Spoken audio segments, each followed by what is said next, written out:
My name is Sierra Webb. So when I was 6, myself and my sister and brother were all removed from my mother's care.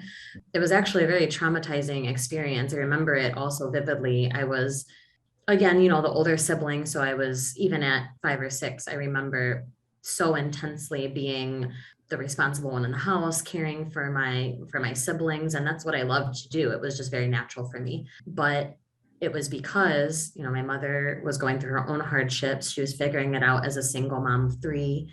And she was doing the best that she could, but she succumbed to her own things. And so it affected us as children. We were removed from the home.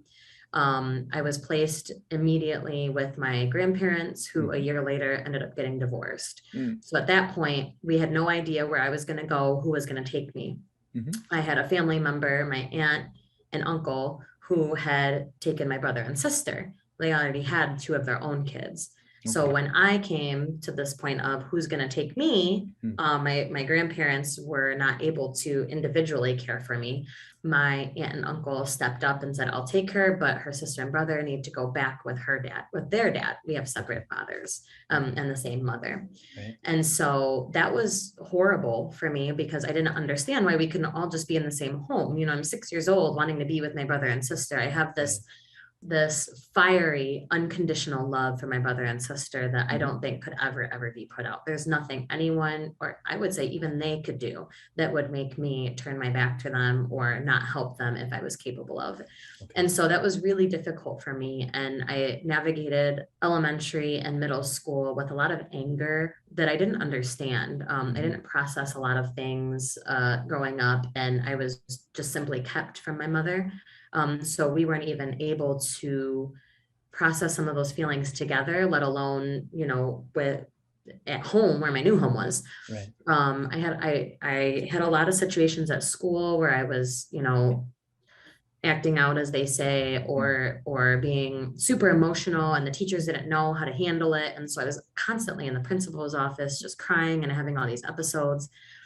And a few things happened along the way, but I think through that, I became extremely determined by the time I was, about 4th or 5th grade, to be Miss Independent, to wear my heart on my sleeve, to be as strong as I possibly could, because everybody needed me to be. But I didn't realize the effect that had on me. Sure. And so, by the time we get to high school, we moved to Germany my freshman year, moved back sophomore and junior year, and then we moved out to California my senior year. It's a lot of That's moving. with my adoptive family and their 2 kids. Okay. And so the constant going back and forth and having to navigate all of the feelings of leaving relationships and having to start new relationships, I was just horribly unsettled for so much of my life. And then there's this added dynamic of being in a family who I know these aren't my biological siblings or biological mom or dad, and not understanding some of the complexities that come with that. They were absolutely amazing to me and provided a wonderful, beautiful life. But when you don't understand so many of your emotions that are happening, especially as a child. And then I'm an angsty teenager at that. So I'm going out doing all these crazy things, spending as much time as I can with my friends and kind of displacing myself out of my reality, staying as busy as I can. And I didn't realize until about 5 years ago when I met my now still therapist that was a survival technique for me, that displacing myself and staying busy and not paying attention to the emotion was difficult, and made it that much more hard for me to function as an adult who did want to process her feelings and did want to be the best mom she could be, but might have learned some negative traits, and I had a lot of reflecting to do. And especially I was triggered a lot because now I'm a single mom of 3 kids. Okay. It is almost like a mirror image of what happened to my mom and her and my father. Now First and foremost, the first part of it is I regularly go to therapy. Actually, I just recently upped how often I'm going to once a week because life is crazy right now. I think it is for everybody. Yeah. And one thing that I've done within that, because that's been pretty consistent for me, is to be as transparent and open and outward as possible about my experiences within therapy. If I find things that I feel others could utilize, that I've learned that are super helpful, I try to share that. It's vital for me to be able to be as open. I don't think I could continue doing it if I wasn't open about it. Part of that is validation for me. And the other part of it is empowerment for others.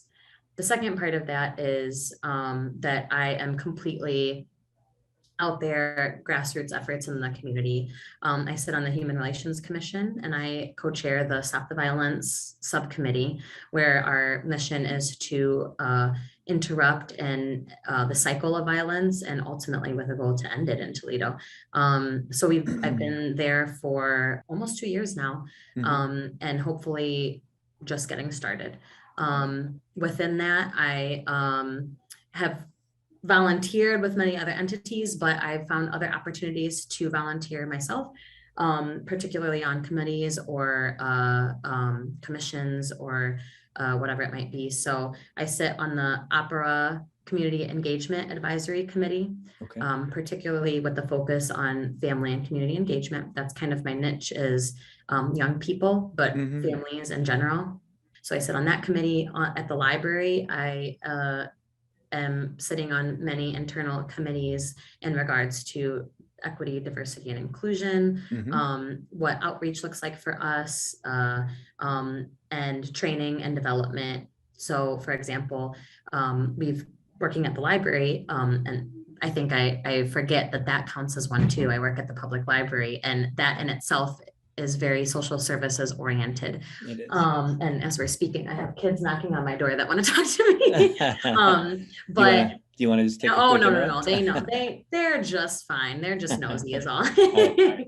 But that's why I'm here. It's why I do what I do, because I found a space where I can share my story and be impactful to people who might not know that they even need it yet. And that's young people, that's parents who might be in the thick of it. It's hard to see. So when you see a model, when you see somebody who looks different like me come in and be able to just have a normal rapport with, chop it up, as I say, just feel at home, Right.